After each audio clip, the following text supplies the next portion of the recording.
Today, it's all still burning down around us, but at least there's video game news. This is CheckPoint.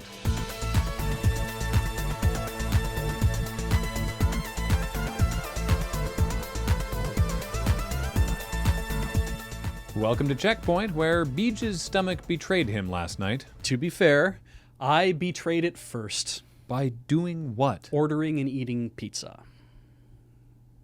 What's wrong with you? And I mean that as an honest question. What is the issue with your colon? So Graham wrote my stories today, and I have not seen them. I look forward to cold reading them for you shortly. Is it lactose or gluten? Please start. Once the most uncrackable name in digital rights management, Denuvo is making itself available to PS5 developers for some reason. At one time, Denuvo was the big name in unbreakable DRM, but then hackers happened at it, and like all DRM software, Denuvo became just another irritation to legitimate users. But now, parent company Irdeto figures it could be useful for PS5 games, and I know what you're thinking. Consoles like the PS5 are already a closed system and can't run pirated games anyway, so this is useless. Yes. But Irdeto isn't actually trying to sell Denuvo to PS5 devs as piracy protection. They have other nearly as useless plans.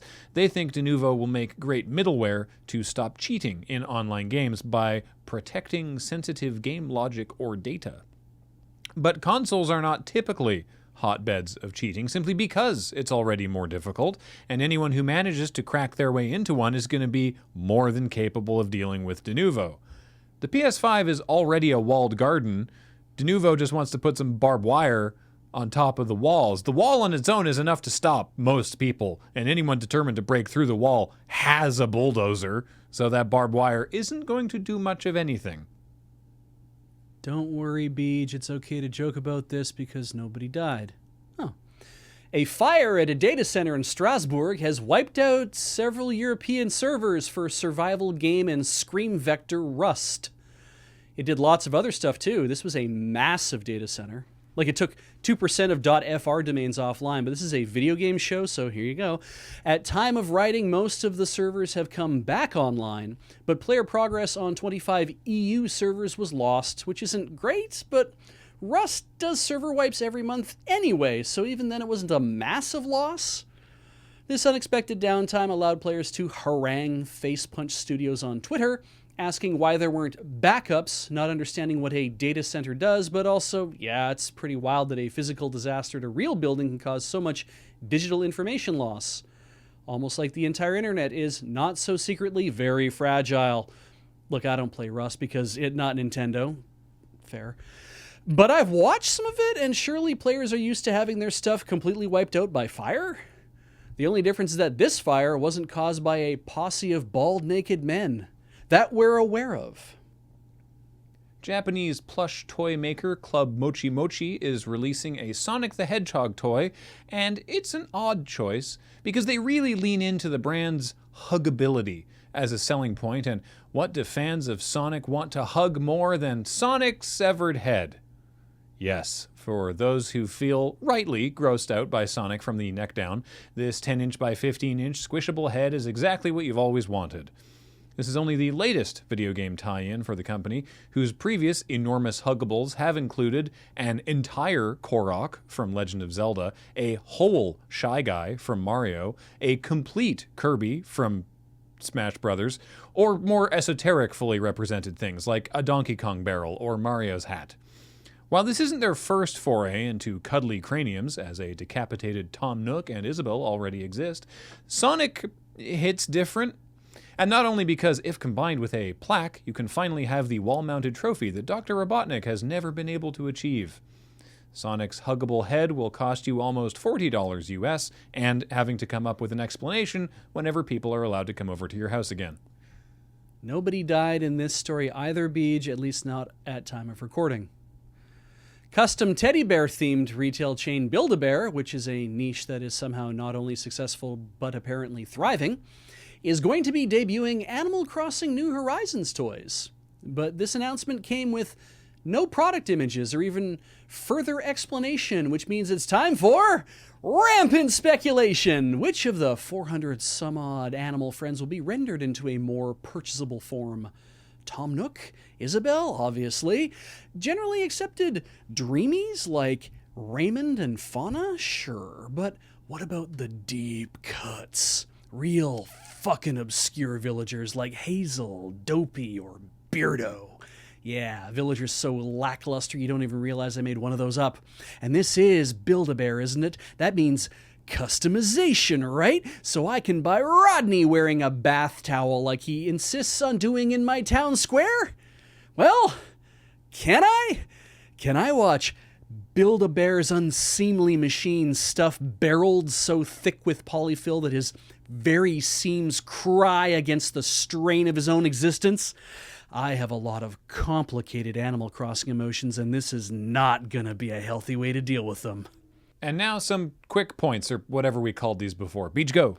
Following in the footsteps of BioWare, Valve has canceled its reboot/rebuild of Artifact, their Dota-themed digital card game, the way Richard Garfield intended. Artifact is now called Artifact Classic, and the still incomplete Artifact 2.0 beta is now Artifact Foundry, and they're both totally free on Steam, and every player gets all the cards, so sucks to that secondary market. The lead designer of WB Games' upcoming open-world Harry Potter game Hogwarts Legacy has left developer Avalanche Software after his only 4-year-old YouTube channel was discovered with videos featuring far-right talking points, conspiracy theories, and a sympathetic attitude to the Gamergate movement. Both Warner Bros. Games and the designer say the move was completely amicable, but he also said he's going to make a video about it. So if you care to know more, keep on the lookout for a thumbnail that looks like this. Destiny 2's top-level mode PvP Trials of Osiris has been indefinitely disabled until Bungie can figure out how to address an outbreak of win trading, where players would enter a match with certain cosmetics equipped to signal that they were downed a clown, after which team captains would essentially roll dice, with the winning team then switching to their main characters to have the other team concede the match. The problem for Bungie being that this is a metagame exploit, not something they can just patch, but at least it was a colossal pain in the ass for players to do, and way, way more time consuming than just playing the games. And finally, Microsoft bought Zenimax. Did we mention that? I feel like we talked about that. Anyway, Microsoft now owns Bethesda, meaning that they also own Bethesda Game Studios, id Software, Arcane, Machine Games, and 4 other studios, so it's kind of a big deal, but it was also $7.5 billion, so that tracks. Without naming any games in specific, Xbox's Phil Spencer confirmed that some future Bethesda titles would be Xbox and PC exclusive, shrewdly failing to clarify that when he says some, he means all. You don't spend $7.5 billion to not fuck Sony. And by the way, Loading Ready Run is also available for purchase, and Phil will cut you a great deal, not even half what you paid for ZeniMax. In fact, tell you what, a quarter, a mere $2 billion. You'd really sell the company you spent 17 years building up for $2 billion? So fast your hair would go back to normal. What if I want to do something different with my hair? Then I'd be able to recommend an irresponsibly expensive barber.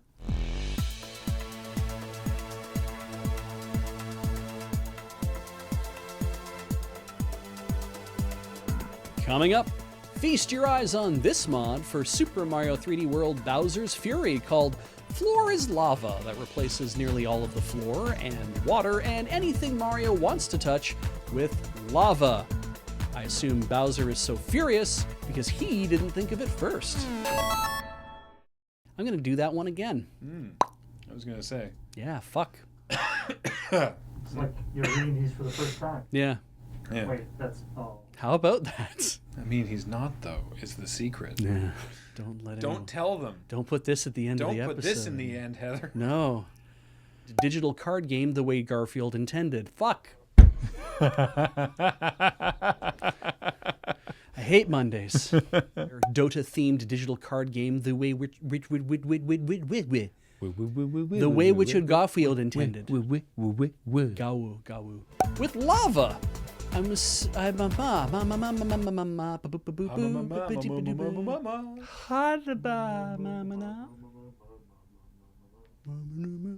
One more time. So in other different Destiny news, Right. Oh, good.